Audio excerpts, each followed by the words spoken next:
Hello, everyone. I have returned from the Philadelphia Pen Show with my swag. This isn't all of my swag.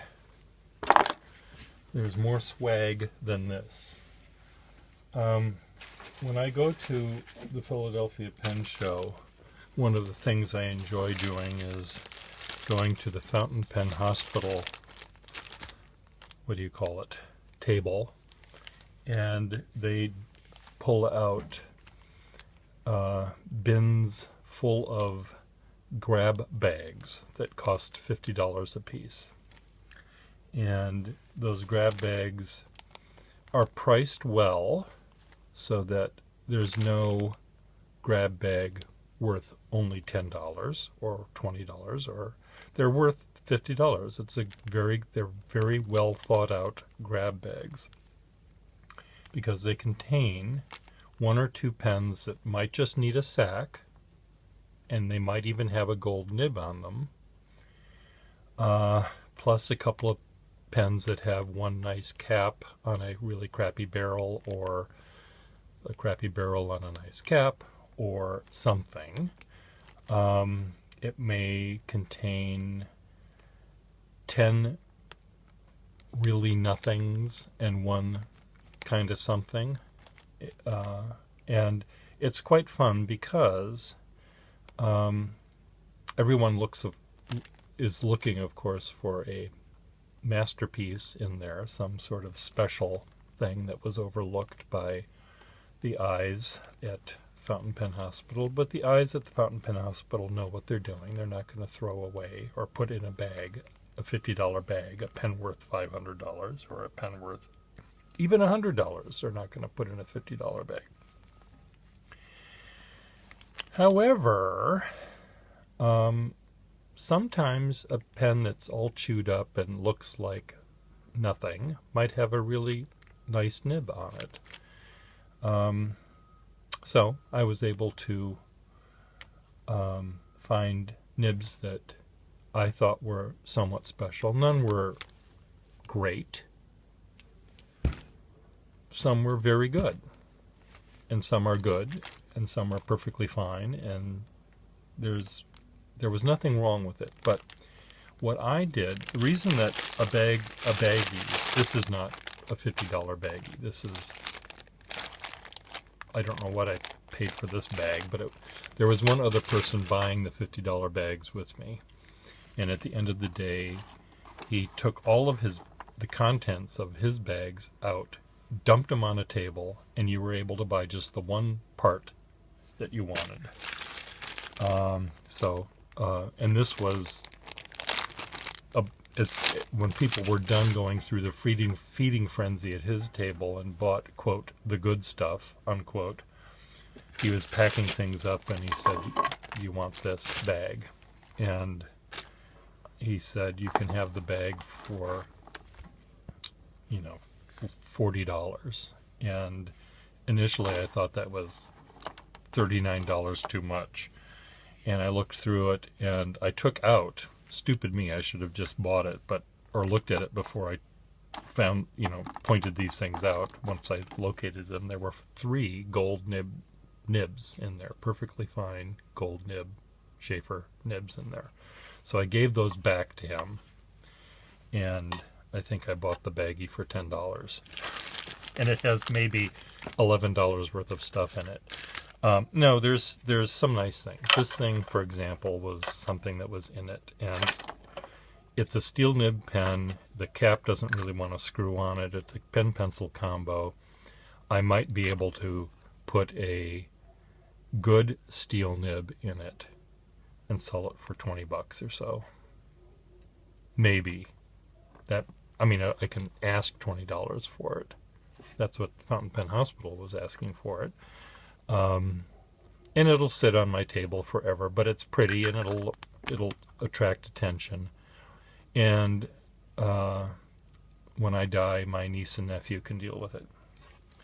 But it had mainly things like this, a ballpoint desk pen. Who wants that?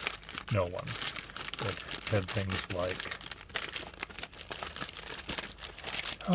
this in it. A Scripto, no, what is this?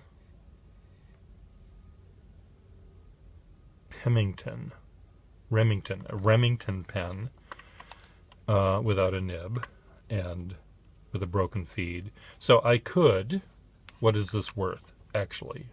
This probably has a pressure bar, a J-bar in it that works, so that part that's inside of it could be used by me to fix a pen.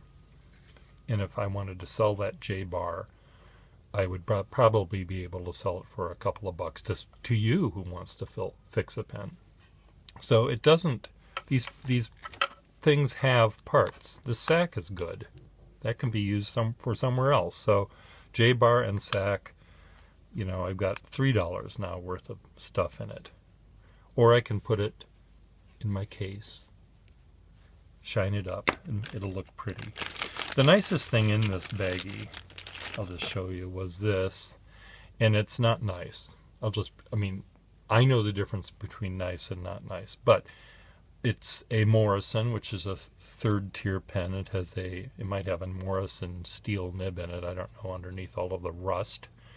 But what I like about it, no one else, no one else will like this. But what I like about it is the plating wear that's on it. It's it was brass plated over, or like they took a molecule of gold and hammered it down to the thinnest amount of gold structure there, and then added water and made 20 pens just like this with the gold plating. So there's very little gold plating on it, and then underneath it it's brass. But I like you can't tell, but I like the wear on it. So, believe it or not, this pen is going to go in my collection of Morrisons. Okay. I know all of you are reaching for the phone to call 911 to get a mental hospital technician here to try to figure me out. But that's just the way it is.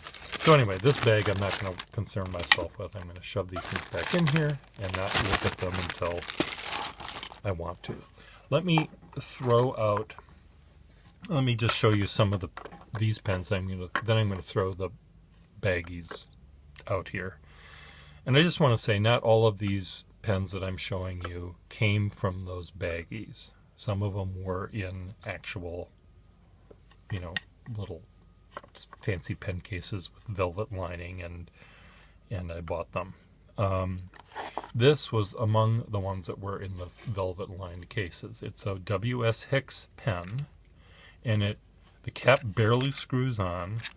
The cap does not stay posted. It falls right off because this has been bent out of round, and it has lots of little dings and teeth marks and stuff showing wear. But that doesn't bother me because I think it's an honest to goodness pen that was used honestly and goodly by someone with a good set of teeth and a nice jaw. Look at these little teeth marks here. And lots of teeth marks there. But it has, I'll just set this aside for a second. And this was kind of a surprise. I mean, I wouldn't have bought it if it didn't have this nib on it.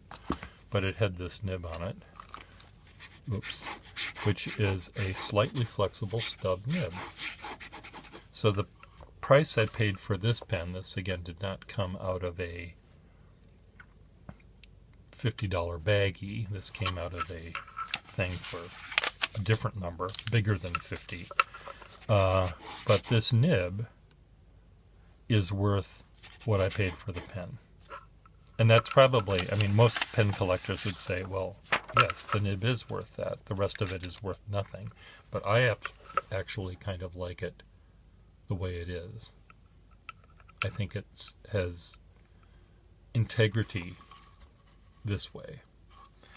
Another pen, well, these are some other pens I got. This was a 61, and this was out of one of those baggies.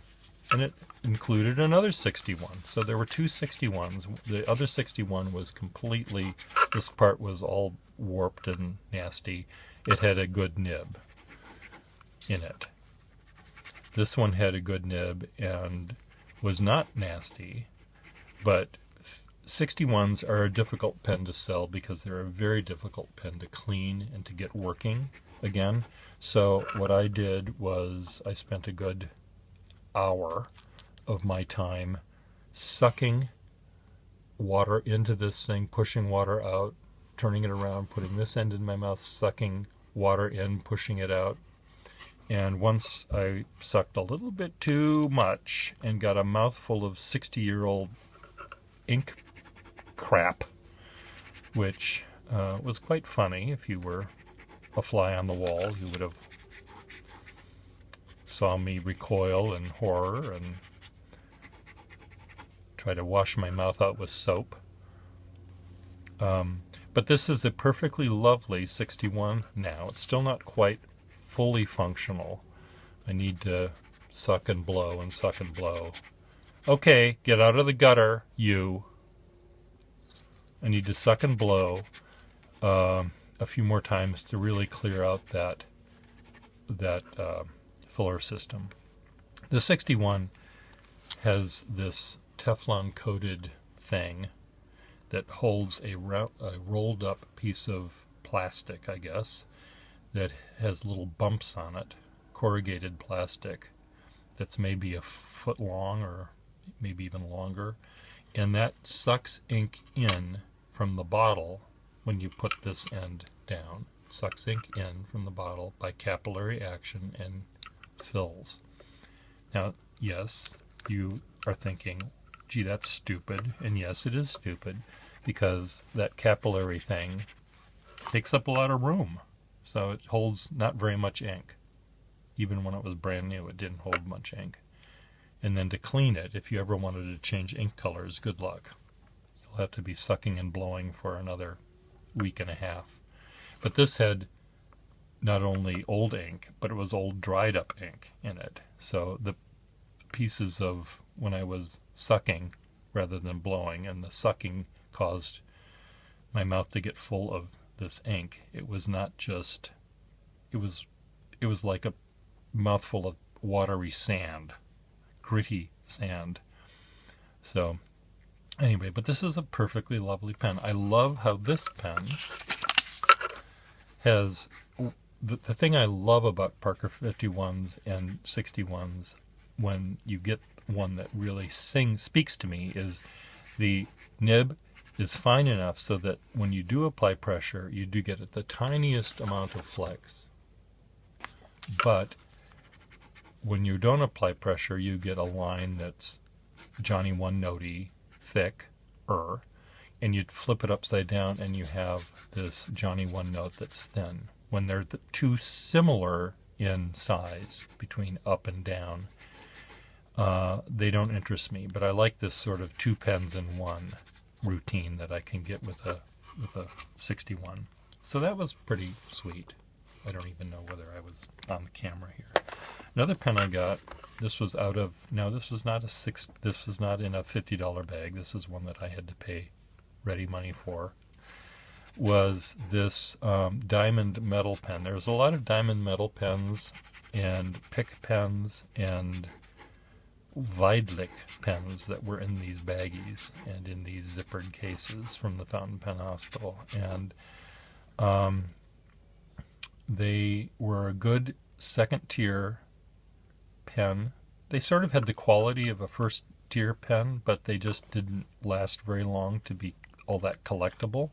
So they're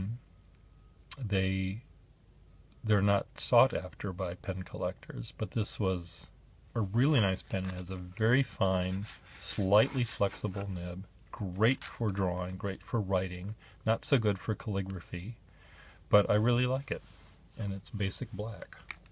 So what's wrong with that? Here's another diamond. No, what is this? Oh, can I just see what this says? Where's my loop? Do I have a loop anywhere near me? There. This is a use the right side of the... This is a John Holland pen. John Holland's, I got a lot of John Holland's as well. And this needs a new feed in it, but this one has a relatively responsive nib, which I really quite like. Now, I don't really collect John Holland's, but maybe I will. Maybe I will. This is a Weidlich pen, I think. It's not marked, but I have another Weidlich that looks just like this, that's black. And it is marked, so maybe they just forgot to mark this one. So maybe it's rare, like the upside down airplane stamp, because it went through the factory without being marked. This has a very firm-ish, slightly flexible though, fine nib, and it would be a great pen for drawers. This pen came from someone other than the Fountain Pen Hospital, and I got it thinking that I could fix it, and I'm hoping I can without breaking the barrel. These barrels are very fragile, but it's not marked accountant nib, but it's almost an accountant nib, and I really like those because they're very fine. They have a little tiny bit of flex to them, and hopefully I'll be able to take this out without breaking it. The fact that it wasn't shoved all the way in makes me think that it sort of seized up and got stuck there, so I may end up breaking it. Okay, so ready for the swag? Here's some swag. Now these all have been, this is maybe the contents of 3 baggies or more, and they're also all mixed together, so I've got, they're all different than what they used to look like. So don't think that even, I mean, this might be contents of 6 baggies that I've put together into one baggie for some reason, and I don't know why. So here's that other Weidlich. See if this one, is this marked Weidlich? So this is another one that isn't marked. So but I think the nib, see, it has a big chip out of it. The chip is in here somewhere, but I think the nib is marked Weidlich. No, it's marked Star. Now Star, I believe, is the what do you call it? The lesser brand. Then it's like Schaefer's Wasp pen. You know, they marketed them for a little less money because they were plainer or simpler. And see, here's Weidlich, Cincinnati, Ohio. This one has relatively firm nib. So anyway, lots of Weidlichs. What is this? Come on, Pierre. This is another Star Pen Company. So Star, again, was, I believe, Weidlich. Economy Weidlich. And it has, I don't remember if this nib had iridium on it. No, it does not have iridium. So anyway, these are some of those pens. This was, where did this come from? This is a Stevens pen made in England. Has a nice, really nice nib on it. Great for drawing, I think.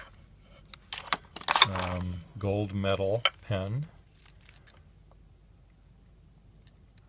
All of these can be repaired and be sold by me with a new sack, and I should be able to get enough to pay for the baggie. Now you're thinking, well, why are you charging so much? Well, that's just what I'll do, because I can. No, not because I can, but because for example, this looks like it's perfectly fine. Has a more nib in it, sack in it. Put a sack in it, it'll be fine. But the cap is crazed, meaning the plastic is about to break. So this might look like it's a complete pen, but it's not quite. So I probably won't. I'll take the nib out and put it in another pen that I paid money for to sell it to you. So for $50 or $60 or whatever. The pens that, I mean, the price that I charge you and you and you and you essentially for the repair of the pen. And I don't charge $50 to repair a pen. I charge maybe $10 to repair a pen or $20 to repair a pen. In terms of the time that it takes me to repair the pen, to buy the pen, the cash is there. Let's pretend the cash wasn't part of it, but just the time that it takes me to buy the pen, to fix the pen, to sell the pen to you, or you, it would be, I'd make more money by working at McDonald's, and I'd get free food and health insurance out of it. So I'm not getting rich doing this, but I am charging for the time that it takes me to fix the pen, to make it work, and to sell the pen, to sell the correct pen to you. Because the pen I sell to you is not going to be the pen I'll sell to that person. Because you write differently, or you mainly because you write differently. And your taste in what kind of pen you want is not important to me. I want to make sure that you write with the pen the right way. So I don't want to, I'll try not to sell any pen to someone that isn't going to use it. So here's a Moore pen without a clip, without a clip on the cap, which maybe I have a cap to match, maybe I don't. I can put a slip-on clip on it, and it can be entirely functional. The cap screws on really tightly. It's not, I mean, it should be easier to screw the cap on. So yes, some of these pens have flaws, which is why they were in those baggies in the first place, but many of those flaws can be looked over by people that want to use them rather than the pen collector who just wants to look at them in their glass case. Another Weidlich. Now this is really cute. I might have to start collecting Weidlichs. It's a little tiny pen, bronze and black. Has sort of a nothing nib. None of these Weidlichs have nibs that are particularly yummy. This one might have been the only one. Is this even a Weidlich? No, this is an Aiken Lambert. And it's a match filler. You use a wooden match to put through that little hole and squeeze it. It has a rather nice nib. So that I might keep. I don't know if I have a match filler Aiken Lambert.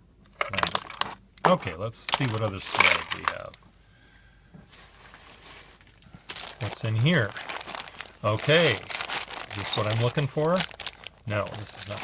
This was, again, not one baggie. This is probably the contents of 3, or maybe even 4, and they don't always, they're all mixed up. So this one, this little part, if I can find the rest of it, this is a part that it's broken. The reason that it wasn't thrown out completely by the people at the Fountain Pen Hospital, I think, is because there's a little coat of arms on the lever, which is really neat. And that's why I bought that baggie, or looked at it. It's a Swallow, and I might have a barrel that I can put the lever in. I'm not sure if I want to bother taking the time to do that, but it's really, really neat. You can't see what it is. I don't even know